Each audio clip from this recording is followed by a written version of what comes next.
Hi, it's Joanne.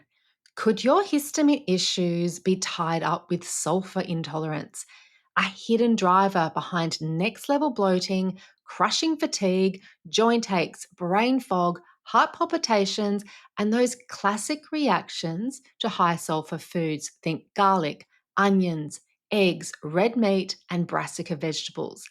And supplements like MSM, alpha lipoic acid, N-acetylcysteine, and glutathione. If this sounds like you, this is an episode you won't want to miss. Welcome to the Histamine Well podcast, designed for practitioners and patients alike. This is your trusted source for insights on histamine intolerance, methylation, gut health, women's hormones, and much more. I'm Joanne Kennedy, your host, naturopath, author, and educator, passionate about breaking down complex science into clear, accessible knowledge. Whether you're a health professional or navigating your personal wellness journey, the Histamine Well podcast bridges the gap between cutting-edge research and practical understanding to empower you with the tools to thrive. Hi everyone, welcome back to the Histamine Well. Today, we're exploring a topic that doesn't get nearly enough attention, which is sulfur intolerance. It's one of those hidden layers in chronic health issues that often goes overlooked, but for some people, it really is the missing piece for them. I'll be joined by my colleague Melanie Peers, who has a real depth of expertise when it comes to sulfur metabolism and how it can impact the gut, the skin, energy levels, and mood. If you've ever reacted to supplements like N-acetylcysteine or glutathione or felt worse on a high sulfur diet, think garlic, onion, eggs, brassica vegetables. This episode is going to shed some light onto what might be going on. Melanie is incredibly insightful, and I look forward to learning from her right alongside you. So whether you're a practitioner or someone navigating your own health journey, you're going to get so much out of this conversation. So Mel, thank you so much for your time again today. Thanks for having me. Pleasure.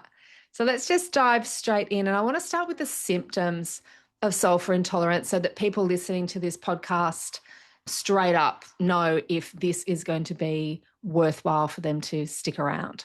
Well, absolutely. Anyone who is seeking out info on histamine, this will be relevant because the symptoms can overlap. So people often think they have histamine intolerance, and actually sulfur is the main driver. Generally, they do have both, but they realize, wow, sulfur is actually more of my problem, and histamine's more of like a side issue. And as we talk today, we'll talk a little bit more about histamine's involvement in all of this. It's actually a massive topic, as you'll realize as we go through. A lot of the symptoms are very similar. The sulfur can be a vasodilator, so anything from low blood pressure, fluid retention and swelling. So you might eat foods and feel like you feel really puffy afterwards. The bloating with sulfur intolerance is normally its next level. It is huge amounts of bloating, like I feel 9 months pregnant type bloating. It's painful, I can't bend over type bloating. It's massive bloating. Generally you can get some gas, sometimes sulfur smelling, not always. Belching, nausea is a pretty big indicator. Loose stools.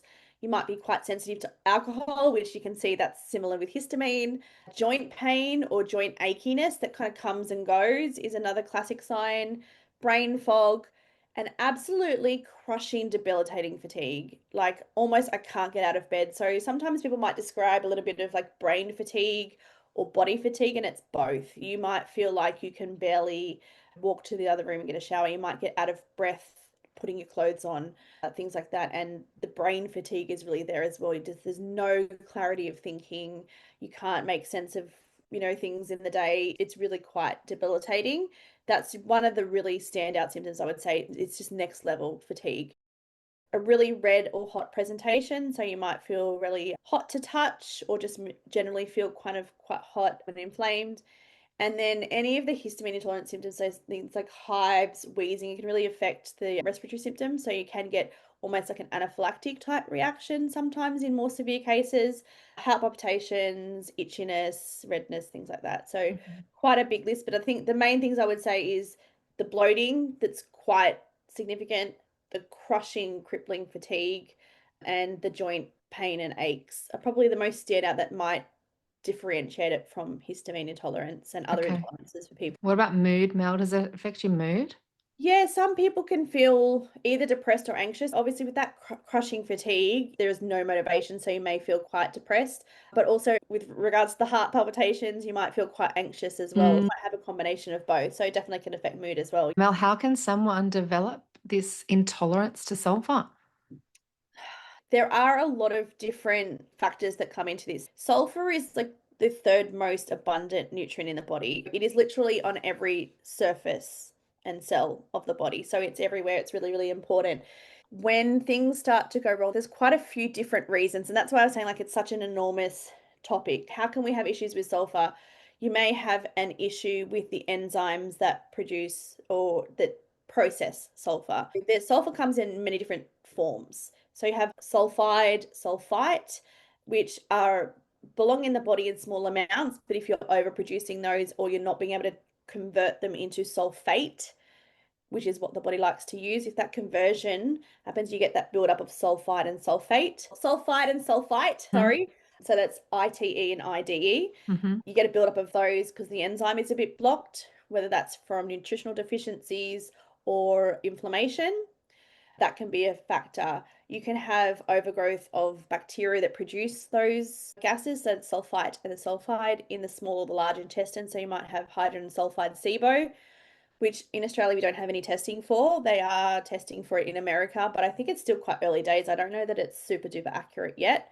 Or you can have an overgrowth in the large intestine for multiple reasons, whether that's you are eating lots of high meat diet, for example, like a carnivore type diet, because what we eat influences the bacteria that live in our gut, right? You feed whatever's in there and what's going to overgrow. If you're eating a lot of meats and high sulfur, particularly as the meats, you might get an overgrowth of those in the large intestine. It is also, we believe, a compensatory mechanism. So if the body doesn't have enough sulfate that it needs, because it is such a critical nutrient that we can't make, we have to get it from the diet, the body will upregulate those bacteria to try any way it can to make this sulfur that we need so desperately. But unfortunately, it's not making the correct type. It's the sulfite and the sulfide that really affects the brain, gives you that brain fog. Mold can be a really big impact. Gliotoxin in particular will utilize sulfur. The mold species that create gliotoxin, so Aspergillus is one of them, will utilize sulfur to make more gliotoxin. So therefore, you're going to feel worse if you're having more sulfur because you're feeding that gliotoxin. Oxalate issues. And so you can see this is like not an easy answer because a lot of these things that I'm talking about are actually consequences of other things. Mm. I have to watch like all of the interviews that we've done to kind of get a full picture Yeah. So do you of find what's going on. clinically sulfur patients might come in, they might have some oxalate issues, mold issues, driving up histamines, and then as you work with them, this sulfur issue unravels, starts to Yeah. appear? Yeah. So quite often sulfur reactions are a consequence of other things going on in the body. The other thing being sulfur depletion. We use sulfur to make glutathione. So if we're in a very toxic environment, particularly with mold, you will kind of use up all of your glutathione stores and your body desperately trying to get rid of those toxins will wants to make more glutathione gets desperate and will start using whatever it can to try and utilize that. So it is a consequence of a lot of other things. So I know you're going to talk to me later on about what can we do to treat it, and it's really a difficult question to answer because you need to find out what the driver is for that person. For sure. So the common drivers are going to be an increased need for sulfate. Hmm. And so the body will upregulate the sulfur producing bacteria, but they're producing sulfite and sulfide. Yes. And then the body needs to convert them into sulfate. Hmm. But is it the SUOX enzyme, the particular one? Yeah, and that can be impacted if you have too much glutathione, that depletes your molybdenum, which then impacts that Right. pathway as So well. it's interesting. You need molybdenum to regenerate glutathione, Yeah, and there's for the SUOX enzyme. and Yeah. it's the cofactor for SUOX. Yeah, Yeah. so that's where you run into problems, and that's where you may have find it difficult to process alcohol, but also alcohol depletes your molybdenum as well. So, someone could essentially run into this problem from over-consuming alcohol. That's why it's not just one thing. One thing. Yeah. That's why we spend that hour in the first consultation answering and asking all those questions, is because no one person is the same, and there's lots of factors that can contribute to it. And so one person might have two or three of those factors, someone might have five different factors. It's really Mm. getting to know what's going on, and then you have to prioritize. Yeah, interesting. So, But yeah. Mel, like essentially when someone is desperate for sulfate, this is, I find this fascinating. The gut microbiome increases these sulfur producing bacteria. And Yes. so whenever someone comes to me with hydrogen sulfide SIBO, I always think why. It's very different to hydrogen or methane SIBO. It's a very different issue Yeah. because your body is trying to upregulate these sulfur producing bacteria because it's desperate for sulfur. Yes. And here's another kicker with metabolism. So it's rarely quite known in children with autism, they tend to be very deficient in sulfur and sulfate. But what they actually find is that they're wasting a lot of their sulfur into the urine, which sounds really bizarre. Why is your body getting rid of it if you're so deficient? Inflammation in the gut can break down the gags, which are the, gosh, don't get me terms. Glycosaminoglycans. Thank you. Which, there's different ones all over the body. Breaks those down, the sulfur gets released, and then the messaging that the gut sends to the kidneys is actually we have too much sulfur going on here because those gags are being broken down due to inflammation. And so the kidneys receive the message, too much sulfur, let's waste it into the urine. Interesting. So that happens with oxalates as well, doesn't it? Yeah. So sulfur or sulfate does not belong in the bloodstream on its own. It's always attached to something. So the other thing that sulfate does is a transport carrier. So it will pick up your thyroid hormone, your sex hormones, all sorts of things, and transport them to the cell and then release them. If the body senses sulfate in the bloodstream by itself, not attached to something, that's not supposed to be happening. Too much sulfur, waste it into the urine. And so you have this catch-22 where you're deficient, but you're wasting it at the same time. Yes, that's right. That's right. It becomes way more complicated than just a gut microbiome issue, very different Yeah. to normal SIBO. Yeah, And this in is the I really, think to hone in on people, it's very different to a hydrogen SIBO or methane SIBO issue, which is mainly a bacterial overgrowth because your biochemistry is really disrupted. yeah, it really is at the crux of it. Your biochemistry has gone haywire. It's the body in desperate measures, really trying its best to do what it can. The example I kind of use is, when your house is on fire and the firemen come storming through your house, their priority is to put that fire out. Mm, So they're not really bothered if they knock over your couch or break a window or they get by any means necessary, yeah, especially if it's life at risk, they would do it by any means necessary to save. And another thing that you'll see in people who are really significantly sulfur deficient is they will have muscle wasting because the body will break down muscle tissue to get sulfur because interesting. the amino acids methionine and cysteine contain sulfur. So the body's getting really desperate for this critical molecule that it needs. Okay. The question is why? Why does it not have what it needs? And that's where you really need to start digging. Yeah, yeah. So mold and oxalates being a really big one we see. What is a standard test that you can done at your doctor that can indicate low sulfur? Homocysteine. We always look for that. Everyone hears about high homocysteine and methylation.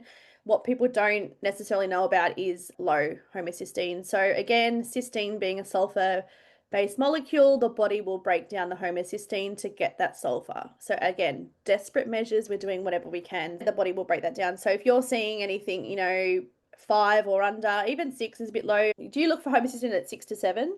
Is that what you're normally looking Yeah, for? that's good. That's normal. If it's 6, without symptoms, if it's heading under 5.5, 5, 4, 3, that's Yeah. really low.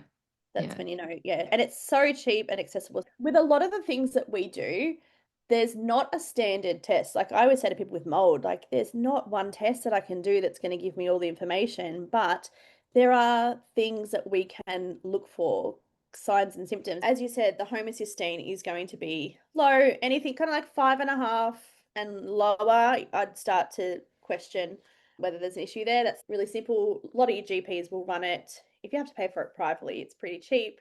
Stool testing, so any of the sulfur producing bacteria that are elevated in your stool, so your sulfibrio, your strep, enterobacter, H. pylori, Klebsiella, there's quite a few of those. Organic acid test, you can see the glutathione markers in there. I will say to anyone who's looking at their own organic acid test, If you see the marker for NAC, NAC, or N-acetylcysteine that's low, people often freak out about that, but it has a very short half-life, so it's very commonly 0 or very low in pretty much everyone because you have to fast. So I don't look at that so much, but on the next page, I think it's the last page, there is a particular glutathione marker I look for to see whether that's deficient. So that can tell you that as well. If you do a breath test and you have H. pylori, that can be an indicator that sulfur could be a problem because they are one of those. As I said, no SIBO test here in Australia, but overseas it may be available where you are. And the other thing is, if this is not a very common test, but if you ever happen to have a blood test that's testing and looking at glutathione, this is where sometimes things aren't always as they seem. So you can have high glutathione in the blood and you can be very, very deficient. And the reason that happens is because the liver is the last organ that will become deficient in glutathione. So little bit by little bit, the other ones might become deficient, but the liver is the priority. So when you get to that point, the critical level, the liver will actually try and send some glutathione out and it'll be in the blood. And what people have to keep remembering is your bloodstream is a transport mechanism. And when you're doing a blood test, it's that moment in time, and it doesn't necessarily tell you what's happening in the cells. The example I always use is if you go into your supermarket and you want to buy toilet paper during the COVID crisis, and there's no toilet paper there, and they look on the computer and they say, well, we've got 50 rolls, but they're in a truck Yeah. on the highway, that's no use to you. It Yeah. doesn't matter if you've got 100 pallets in a truck on the highway. I'm in the supermarket, I need the toilet Now, paper. what about the organic acids test being a urine metabolites test for glutathione? Is that more accurate? Yeah, I think that's a pretty good. As I said, I haven't actually seen any glutathione blood testing, but just theoretically, we know that if you ever did have one, and I don't know a situation where a doctor would necessarily test that, but if you did have one, this is where it can just be dangerous to think that, oh, actually everything's fine. Yeah. That's like I say, anyone out there who's doing a urinary mycotoxin test, if you don't provoke, it can come back as a false negative and you think you're fine. And actually, it could be that your detoxification is so blocked up that you can't Can you actually do explain to our it. listeners what you mean by provoke and what you do with what So, you take to provoke? yeah, so provoking just means you're provoking your body to start detoxifying. So, glutathione generally is the main one that we use a week beforehand, but not everything goes through the glutathione pathway. So, the other thing you can do is things like infrared sauna, anything you can do to try and stimulate your body to detoxify. But yeah, generally I'd say glutathione and infrared sauna is a great thing to do before you test. Yeah. Yeah. The other thing is if you do have a mycotoxin test and you have gliotoxin that comes up, that could be another indicator that maybe you're not going to be coping with sulfur so well because we know that sulfur is used to make more gliotoxin and that's going to make you feel worse. Okay. So that could be And another what one. about the simple things people can think about with regards to foods and supplements that what might be like, oh, this is a big red flag. Maybe I am intolerant to sulfur. I should say, when we say intolerant to sulfur, it's like saying you're intolerant to calcium. It's like, what is my bones made from? Yeah. Right? Your sulfur metabolism is very disrupted. Yes. Okay, Yeah. this is why you're not tolerating these sulfur foods. Yeah. So, sulfur foods and supplements. Now, I want to talk about what can happen when people are overloaded with sulfur in their gut from an upregulated microbiome producing these sulfur producing bacteria. Yeah, this is the thing. The reactions can be very different depending on the root cause. So, if you do have a lot of sulfur producing bacteria in your gut, small or large intestine, anything you take orally will give you a reaction. So, you're trying to eat really healthy, so you're going to have more brassica and cruciferous vegetables. So, your broccoli, cauliflower, cabbage, leek, garlic, onion, kale, Brussels sprouts, radish, all those foods, they're going to set you off.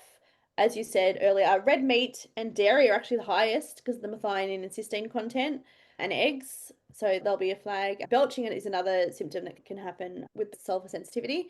But as far as supplements, your NAC and your glutathione straight away, they're the big ones. But anything like taurine, glucosamine, chondroitin sulfate, alpha lipoic acid, MSM, like that's not even the full list, but there's lots of them. And if you just type in your supplement into Google saying, does this contain sulfur? It'll be able to tell ChatGPT. you. Yeah. So yeah. Yeah, it's good. You can use it. And some people are even sensitive to Epsom salts. So Epsom salts, they are magnesium sulfate, and when you soak in them, it does go directly into the bloodstream. So if you have a disrupted metabolism of sulfur, you can even be reactive to that. So I always say to people, how do you go with Epsom salts? And they might say, oh, yeah, I feel really relaxed. I'm like, there's a difference between feeling relaxed and sleepy, and maybe it helps you calm down, and feeling fatigued and toxic. And that's actually a symptom that I forgot to mention with the sulfur intolerance. You can feel like you've got a hangover, like you feel so toxic. That's what people say to me. I feel so toxic. And they're taking all of these things to help detox. Mm-hmm. But what they're actually doing is creating this sulfite and sulfide, which in the higher levels is toxic to them. So you'll just feel toxic. You might feel really, really fatigued. The joint pain might kick in. Okay. That's part of the general sulfur metabolism because it's getting into the blood, but it can also be because of the gut, because when we absorb it into the bloodstream, that blood inevitably will end up in the gut because there is a lot of blood that does go to our gut, our small and large intestine. So eventually the sulfur will get there and you can be reactive. Okay, they're reactive to the foods and supplements. Before we go any further, I want to speak directly to the practitioners and students listening. If you're intrigued by histamine and methylation and eager to expand your knowledge in this fascinating area, we offer the Histamine and Methylation online group coaching course, the only program of its kind. It covers everything you need to know about histamine and methylation, providing both the theory and guidance you need to treat these issues effectively in clinical practice. We cover SIBO, hormonal imbalances, oxalates, MTHFR, the 4 pathways of methylation, including the folate pathway, methionine pathway, tetrahydrobiopterin pathway, and the all-important transsulfuration pathway, and much more. The program is delivered by detailed online webinars and handouts for you to keep, and for 8 weeks you'll meet with me for live coaching calls in a private community space with other practitioners from all over the world dealing with histamine and methylation issues in their patients every day. Together, we learn so much. To learn more and apply, visit joannekennedynaturopathy.com. So Mel, what is the connection between histamine and sulfur? Okay, so first of all, some of the symptoms are very similar. So we discussed that earlier on, but what's actually happening is, so when we overproduce sulfite, histamine is a byproduct of that production. So you're going to be producing a little bit more histamine. So that's going to elevate your histamine levels, and sulfur intolerance and histamine intolerance are a bit the same. You're not intolerant to them. It's the threshold and your ability to cope with it that's the problem. As I said, the symptoms can mimic it, but also methylation and transsulfuration are very intimately linked. And I'm a very visual person, so I often just think about, you think about the methylation as a circle at the top, and then underneath there's a direct line that comes down, and that's your transsulfuration pathway. So even if homocysteine starts to build up, your body can really try and just pull it down that transsulfuration pathway, and that pathway does produce sulfide as a byproduct. Yeah. Yeah, no, it's true. The transsulfuration pathway starts with methionine, which is a sulfur-based amino acid. Then that creates SAMe, which is your body's major methyl donor. Which is another sulfur supplement, yeah. Yeah, SAMe. Yeah, so it goes around the body and it donates these methyl groups around the body.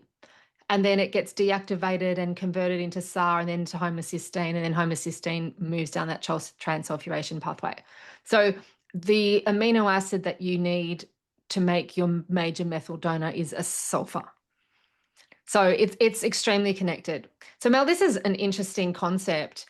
When someone's really sulfur deplete, then potentially they're not making enough SAMe. Yeah. Yeah.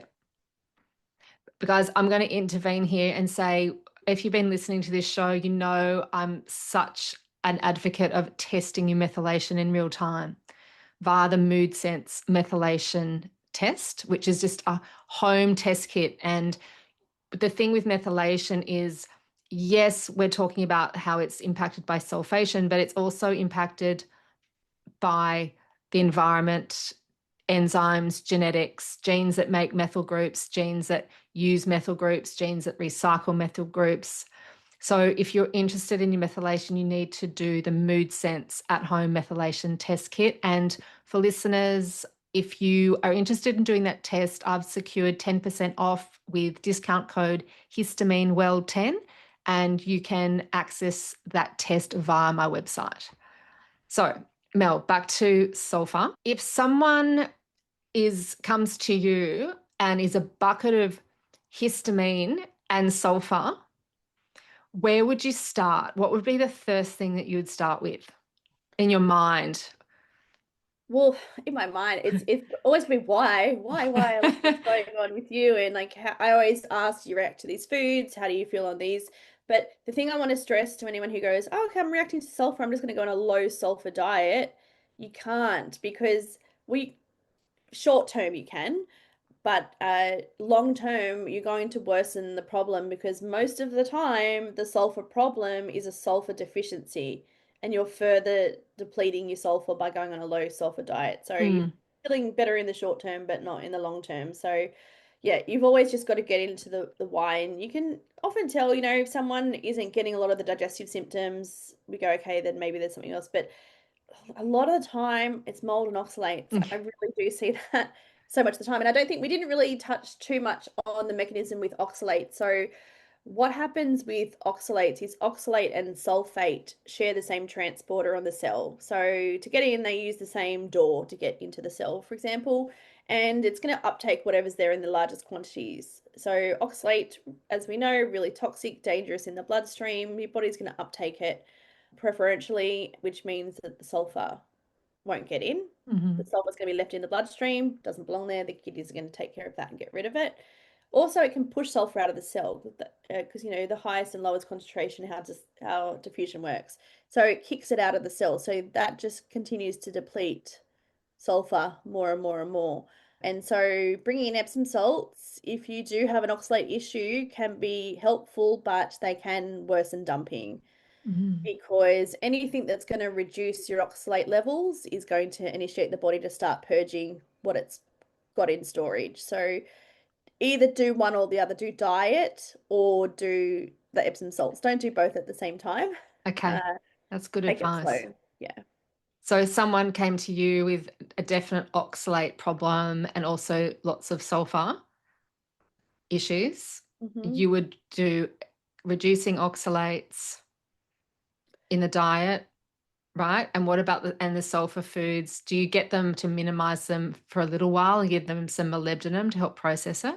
Yeah, generally speaking, I will. It really depends, because, some people can't even tolerate a teaspoon of Epsom salts, and some Yeah. people can have 4 cups of Epsom salts and they're fine. Mm, If someone can tolerate the Epsom salts, we're definitely going to start there. And it really is on a case by case basis. So if someone comes to me and they're on an extremely limited diet and they're mainly eating oxalates, and I don't want to take any more foods out of their diet, you can stimulate dumping by starting with Epsom salts, for example. If someone's eating a really high oxalate diet, we can start with reducing the oxalate in the diet. But generally, yeah, with sulfur, we do kind of like a 1 to 2 week restriction. We try not to do it for too long. That's long enough for them to go, wow, I feel a lot better. And then you definitely know that it's a sulfur issue. And it's then about figuring out what's your root cause, what's your driver. And so certainly with gliotoxin, we do low sulfur for about 4 weeks. We take care of the gliotoxin and the mold, any candida that's going on, clear that. And then we go heavy on the sulfur to then help the other detox pathways and the other okay. mold to be. But the Okay. gliotoxin is just really unique in the sense that you treat it very differently from standard mold. So what do you use binders? Yes. What binders do you use? I'll use a broad spectrum. So we often use the mycopool. I can't remember the name of Research nutritionals, yeah. it. Michael Pool, yeah. Yeah, we use mycopool broad spectrum because different mycotoxins bind up to different are bound up by different binders. So we just hit with all of them so that we're kind of touching all bases, especially if we don't know at that time what molds they've been exposed to. It can really help bind up to a lot of those.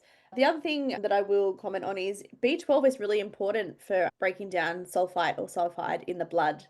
So if you're B12 deficient, again, that's another way it probably ties in with methylation, is that's a really important nutrient But that's interesting. for metabolism. Which particular type of B12, do you know?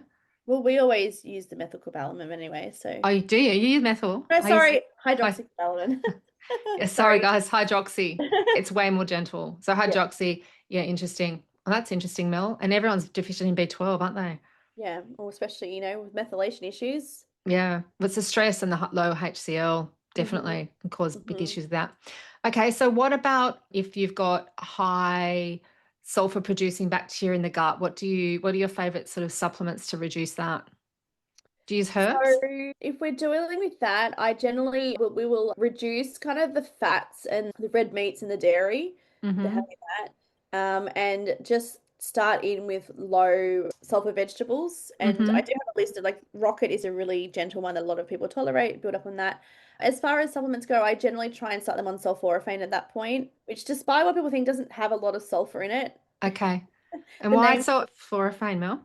So that's helpful. I use that a lot for gut dysbiosis and Mm-hmm. building up food tolerance in people. So I just find it's a much gentler way than going especially a lot of people come to me and they've been on antimicrobials for a very long time. Mm-hmm. And so it's like we can't keep killing off, the bad guys, so to speak, or the opportunistics. You can't keep just trying to kill them off Mm. and expect the problem to resolve. So generally, it's like let's look at a more balancing approach where we can help support the beneficial bacteria because it's a turf war in there, right? If you don't have enough of the good guys to keep the bad guys in check, they'll just keep overgrowing. So Mm.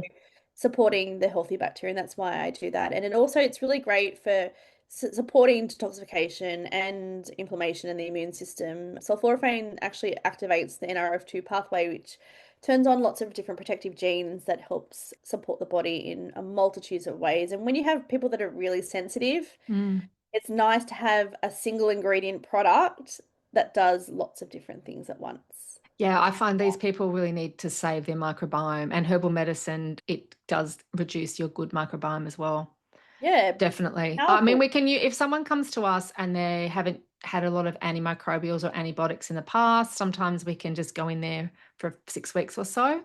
But these aren't usually the sensitive patients, are they? Yeah, I don't see a lot of them because you normally deal with those people. And if they need to come to me, they'll That's come right. to me after It's very that. true. I send the So, complex cases to Mel. Mel, what about prebiotics? Do you go in with prebiotics? yeah, I do actually. Yeah. So again, supporting to build up that beneficial bacteria, especially again, if someone's on a very limited diet, they can't necessarily tolerate a lot of foods.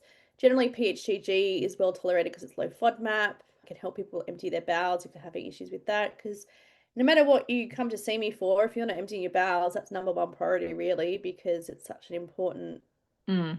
way that we're eliminating toxins. You've got a heavy toxic load, your body is dumping the toxic bile into your large intestine to be excreted, and it's staying there for too long. It gets reabsorbed, Yeah. and Yeah, so no, it's bowels are the first thing we need to look at. One of the yeah, first things, your especially with poor liver yeah, is oxalates doing and twice everything. the work. It's already so overwhelmed, and you're making it do it the same thing. Like, yeah, no matter who you are, you got to be pooping at least once a day. Yeah, absolutely. Okay, interesting. So what else, Mel? What else are you seeing clinically with these patients presenting with?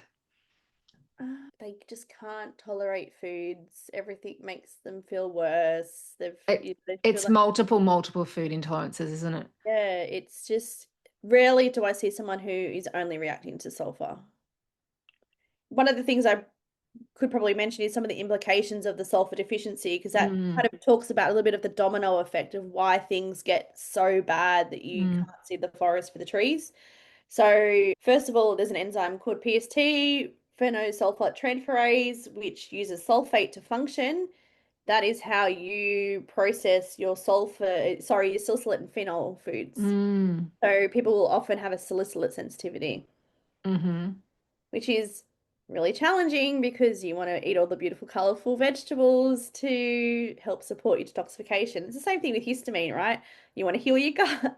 All the high histamine foods are all the gut healing foods, and you feel like you're hitting this brick wall. So there's that. When you don't have enough sulfur, any mercury that you have becomes more toxic. Your Mm-hmm. body's not coping with it. You can't detoxify aluminium very well either, so your heavy metal burden goes up. You become deficient in glutathione, which we discussed. So many pathways in the phase 2 liver detox need the sulfur. Sulfation, obviously, but you've also got glutathione conjugation and even glucuronidation uses a lot of the sulfur. Sulfur vegetables are the best thing that you can have for glucuronidation, but you just feel like you can't have it. So this is where the problem just gets worse and worse and worse because you can't seem to have the things that you need. The other thing, muscle wastage. So I did mention that. Also, even the mitochondria, it becomes overburdened and can't produce enough ATP without enough sulfur. And it also, as part of the process, creates sulfur as an end product too. So it's just this big Oh, mess. what the breakdown of mitochondria?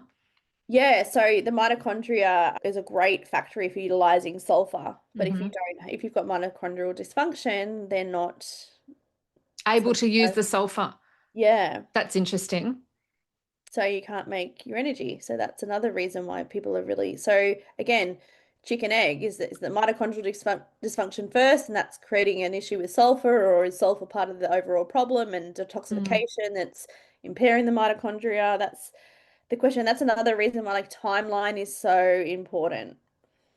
I say okay. to people, when did it start? And they might say, oh, look, I've always kind of had gut issues as a child, or, but there's always a never well since. That's the question I always ask. It's very powerful. Where that moment in time where things really started to fall away. It's usually when they moved into a moldy house, isn't it? Yeah. Mel, do you remember I've sent you a patient? You saw him on Monday. It's a guy, he's a tradie, country boy. Yep. Yeah. I saw a patient last week who was so sick, he can't eat anything. He's a trade, he's a country boy, and he's a strong guy. But he told me he's at his wit's end, seriously, considering his life. And I questioned him, and he lived in mold for years. Mhm. So I sent him off to Mel. Mel, can you talk about this patient? You uncovered that there was a previous history of mold exposure. Then I had a chat with him and we got really nitty gritty and we started to do a timeline. And I said to him, when we look at this, it all surrounded that year, which was about 6 months after he moved into that house. Mm, It's like, oh. And he didn't realize it because he hadn't put it in order yet. hmm. And then, he tried to go vegan, felt worse. Hello, oxalates. Yeah. And, and then moved into another house. And he said, I can smell the mold and there's mold on my clothes. Mm, mm, And so, he's having a really, really hard time, and the body's just being bombarded with these toxins constantly. mm. So, yeah, it was the timeline is so important. Okay. So Mel, I know he had multiple food intolerances, but he's got a big sulfur issue as Yeah, part of that. yeah, he does. So, again, very, very toxic. He's living in a very toxic environment. His body has utilized all of his sulfur. We're looking at getting some testing done so we can see, what exactly is going on. He's actually getting a building biologist in, which I'm so happy about. And they're going to test the air and we can at least see what Yeah. molds he's Yeah. got there. But like he needs to remove himself from the situation. But he's the people that he lives with are fine. Yeah. Okay. This is interesting. Can you talk about that, Mel? Yeah, so anyone who comes to me and they're like, is this all in my head? My partner's fine, everyone's fine. First of all, I say, you're the canary in the coal mine. You're just a little bit more sensitive to it. So there's multiple reasons for that. Past history of toxin exposure, what people think when we're born, we're like pure and there's no toxicity, but we know that cord blood is contaminated. So we pass heavy metals on to our children. We pass all sorts of toxins on to our children. So we've got this huge toxic burden. So what your parents did for a job where they lived, huge impact. Your exposure in your childhood, huge impact. Whether you had heaps of antibiotics, like lots of these things can just mean that you get to the mold and then that's just it. Yeah. This history beforehand has just led you to the point that your body just it's lost the capacity to deal with it. You Hmm. might have I see a lot of people who have Gilbert syndrome or elevated bilirubin levels. That's really significant because your glucuronidation pathway is impaired Hmm. because of this genetic thing that you have. Again, if we lived 1,000 years ago without all these toxins, no one had a problem. Hmm. But that's impaired. A lot of mold toxins go through glucuronidation. Hmm. So you're coming into an environment already impaired. Yeah. You're the one that's going to get knocked out. And the thing is, most people that say everyone else is fine, when I start asking them very direct questions, do they get this? Do they get that? the people living in the home aren't They're fine. not fine. They're Not just as, not as debilitated. These patients we see are debilitated. yes, they're not as sick. And I just had recently, so thankful, this one patient I've been seeing who is so unwell and was reluctant to accept that mold was an issue, and they've just had testing done. There's huge leaks. The building biologist said this is actually uninhabitable. Wow. And they've moved out and there's already some improvement there. And they Okay. couldn't, they thought there was a little bit and and I had to, sometimes it takes a little bit of convincing because the whole world is telling us that mold isn't really that much of a problem. No, it is. And I can tell you, and they're like, oh, now that we think about it, as soon as we moved in, Mm-hmm. fatigue kicked in and Yeah. blah, blah, blah. Yeah. And the thing is, Yeah. it doesn't always hit you in one go. Occasionally you'll have someone who goes, I tanked as soon as I moved in. But Yeah. most people, it starts with headaches, and then they'll get a gluten intolerance, and then they get sick a lot. And then 5 years later, they're in this world of pain. Yeah.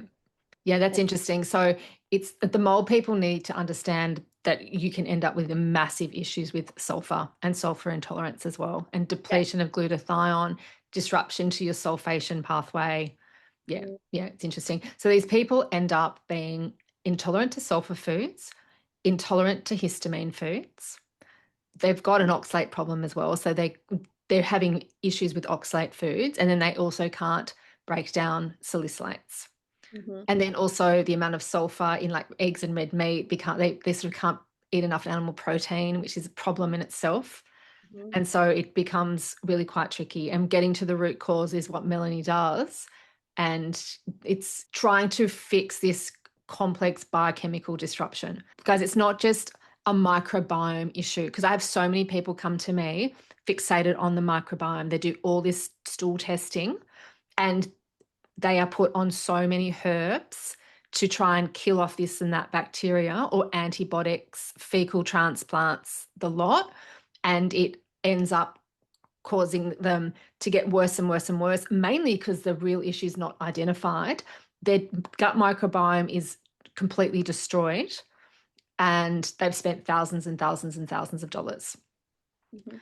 We've had patients like that recently. Yeah, Remember the two brothers? yeah. Yeah, yeah. And yes, SIBO is always there. And they reckon 80%. It's got to be 100%. I don't think. SIBO is always there. Actually, this is really good. So yes, you're going to have SIBO, whether you've got hydrogen sulfide SIBO or just methane dominant, or you've got hydrogen dominant, or you've got some CFO, it's going to be there. You will always have it. And then taking the antibiotics to try and kill off some large bowel dysbiosis is going to make you way worse. It's not fixing the problem. So, guys, when it's mold and oxalates and sulfur, it's your liver detoxification pathways, your glutathione production. This is where we need to look at. We need to save the microbiome. So, Yeah. Mel, with patients like this, yeah, they've got SIBO, but we just don't focus on SIBO straight up. And this is the thing. It probably at least 50% of people go, but what about my SIBO and what should I eat and tell me what to eat? And I'm like, your problem is beyond the food at the moment. The food isn't the problem, the environment in your body is. And until you can correct that, there's no magic. I don't have a magic diet for you. There Yeah. is not really anything that's low histamine, low salicylate, low sulfur, low oxalate. No, it's nothing. Not It's really anything nothing. left. So, ironically, as a nutritionist, I'm saying at this moment in time, we're actually not focusing too much on the diet. You just need to eat what you can to. So, we might do a little bit of, lowering sulfur here or there, but generally speaking, you got to fix the underlying either the chemistry or the mold. Yes. The mold, it's so toxic. It just, Yeah. like I lived it, and moving out of the mold was the most significant thing that I could do to help myself feel better. Everything else I did was treading water, and gut was the last thing to fix. Mm, mm. Within 2 weeks of being out of mold, my husband said to me, "You're using your words a lot better." Yeah. I used to skirt all the way around the world trying to figure out this one word that I want to say. I couldn't remember the word table, for example, so I'd Yeah. say this whole sentence trying to explain Yeah. what I'm looking for. One thing that I find so exciting is I can do like the 2-point verification now. When you get text message with the verification code, Oh, okay. 6 digits, I can do that without having to go back and look. And write it down. Yeah, Oh, I that's used to have to interesting. write it down because if I was on my phone and it came on a text message, I couldn't remember those 6 digits. Wow. Okay. So brain fogs are huge. Oh, huge, huge, huge. And Yeah. So sort interesting. of, I want to talk about this. So, we identified you had a mold issue, a big oxalate issue, but this sulfur issue didn't arise in you for a while after that. Is that correct? Or it was always there, I but not as just, severe? I think it was just underlying, and I Right. didn't really, again, you can't really see the forest for the trees. Yes. And you hadn't studied all this stuff yet and seen so many No, no, patients. no, Yeah. no. So I look back now and I go, oh, when that practitioner put me on the GAPS diet to heal Mm, my gut, we thought it was the histamine that I was reacting to. I think it was histamine as well, but I think a lot of that was sulfur. that's Um, interesting. a lot of my clients, I'm happy to share my story, and a lot of this arose when my second child was born, and he had food intolerances, and while I was breastfeeding, I had to eliminate a lot of these foods out of my diet because he was reactive. And lo and behold, I started changing my diet up and realized I was the one that was reacting. And I actually had to go as far as not eating meat. I used to, Monday to Friday, I would eat a very low meat diet Hmm. and I would eat meat on the weekends and I would give him express breast milk that I'd pumped during the week. So I didn't feed him breast milk after eating meat Because of the sulfur. because of the sulfur. And I go look back now and I go, oh, when I started eating the meat, because I was starving, obviously I wasn't eating very much. And this is before I knew anything that I know now. I felt terrible. So Mm, it was always there, but there's just so many layers. yeah.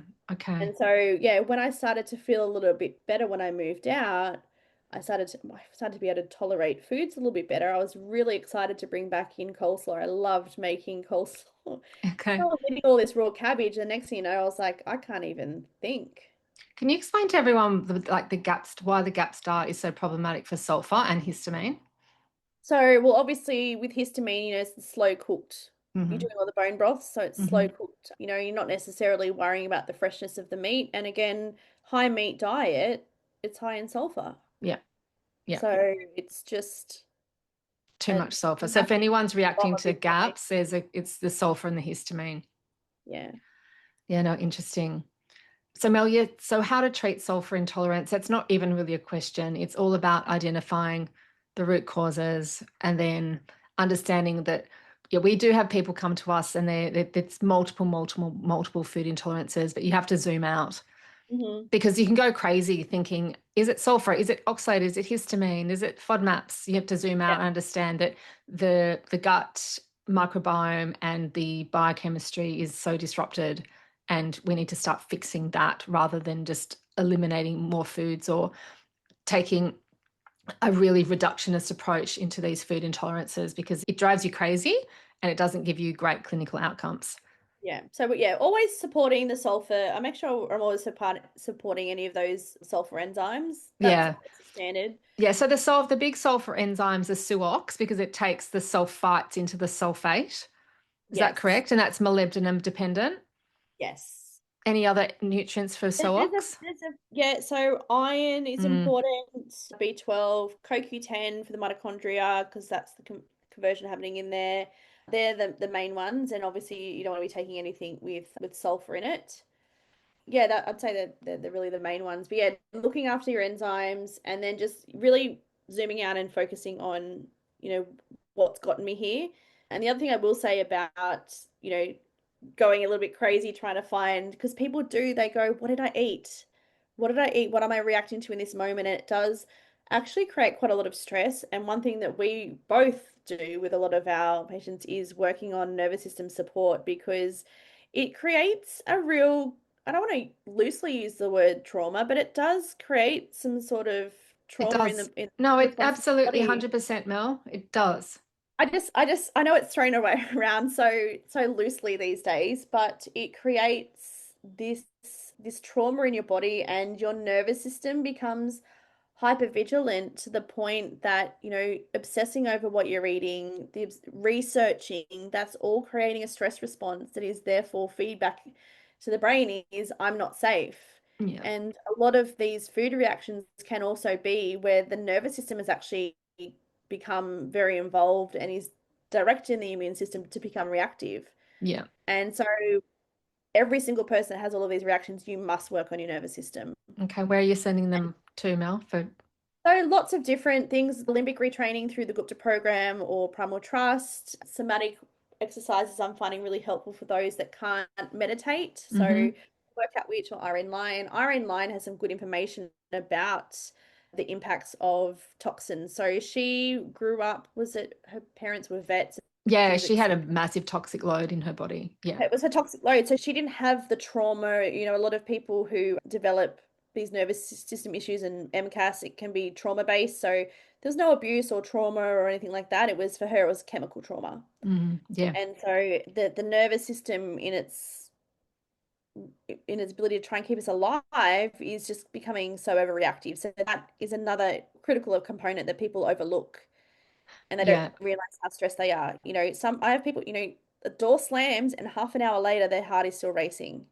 You Yeah. need to be able to get your body into parasympathetic rest, digest, and repair mode. And you don't even realize how I have had people come back going, I've had a massive histamine flare. I didn't eat anything different. And we break it down, and it's like that difficult conversation that they had on the phone with their friend. They had a Yes. fight with their friend, or they had a deadline at work, and it was that, and that flared their symptoms. Yeah. Yeah. Absolutely. Nervous Like it system. Yeah. correlates really precisely.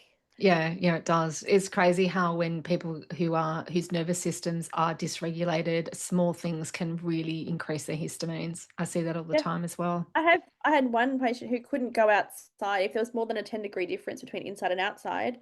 She'd have to wear a beanie because if she went outside, she'd get a migraine. Just because of the difference in Temperature change. temperature. Oh, And that okay. comes back to that autonomic nervous system, regulating your body temperature, regulating your heart rate, your POTS, your MCAS. That all comes involved. That's a lot of that is nervous system, That's fascinating. driven by the toxins and the Yeah, it's interesting because I know that mold inflames the vagus nerve, and then mold's going to deplete your sulfur, and then you are going to be more reactive to general household chemicals. Yeah. You just got to think about that emergency situation, those firefighters coming in and trampling everything, trying to do whatever they can. There's alarm bells going off. It's a high stress environment, and these alarm bells are going off inside your body. You just can't hear them. They're just presenting as symptoms, but the nervous system is responding.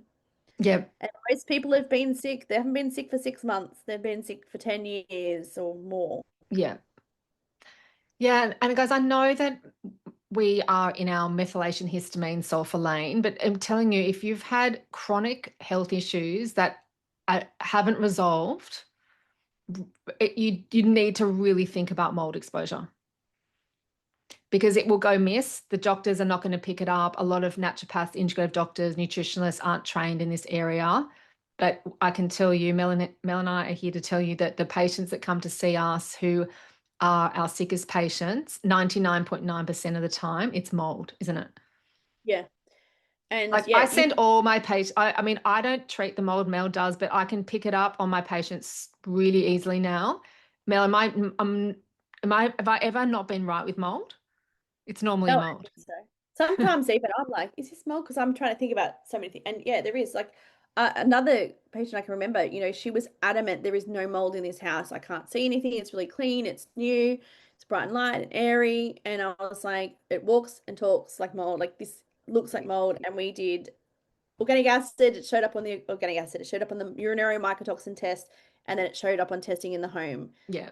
We don't know where it came from. There was no building biologist that came in and told her where the leak was, but we tested mold and there was It, mold, it was high mold levels there. of mold in the home. And it Yeah. looked pristine. Yeah, that's the trick, isn't it? It doesn't have any bearing on whether you keep a tidy home and a clean home. It's got nothing to do with that. It's to do with water intrusion in an environment that can't get out. Yeah, and it On the can be walls. behind walls and you can't see it. Be in brand new homes. And so even if you can't see that there's a water leak, there can be a water leak. Absolutely. Yeah. Waterproofing. Somebody that I knew personally, this was years before I even know anything about mold. They had a brand new home built and they didn't do the waterproofing in the shower upstairs properly. And they had mushrooms growing out of the carpet upstairs, and the ceiling of the room below was completely covered in black mold. Yeah. They just Yeah. didn't waterproof the shower properly. Okay. It's pretty common. They're throwing buildings up so Oh, they quickly. are. They did the way they're All the building buildings today is terrible. all the rain we've had recently, like looking at all those frames sitting in the rain, they don't wait for it to dry out properly.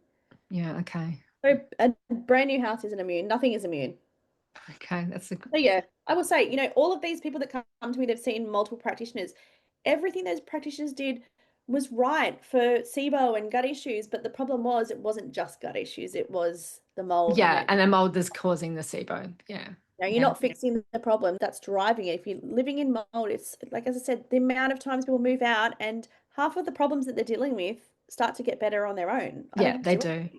Yeah, they do. Yeah. All right, Mel. So that's great. So any last thing you need to tell us about sulfur? I don't think so. It's just a little bit of a minefield. Don't go on a long-term low sulfur diet. Yeah. Main message I would send to people, because you will inevitably make the problem worse. Yeah. Yeah. Our body needs sulfur. Yeah. So we need to be fixing why you can't tolerate it. Yeah. Wonderful. All right, Mel. Thank you so much for your time today. Great. Thanks for having me. Thanks. So thank you for joining me. I hope you found this episode beneficial. Be sure to subscribe to the Histamine Well so you don't miss an episode. Leave a review, and you can also share this episode with someone who could benefit. If you have any questions you'd like answered or have a topic you'd like me to discuss, please go to my website, joannekennedynaturopathy.com, where you can provide us with that information. Until next time, take care and be well.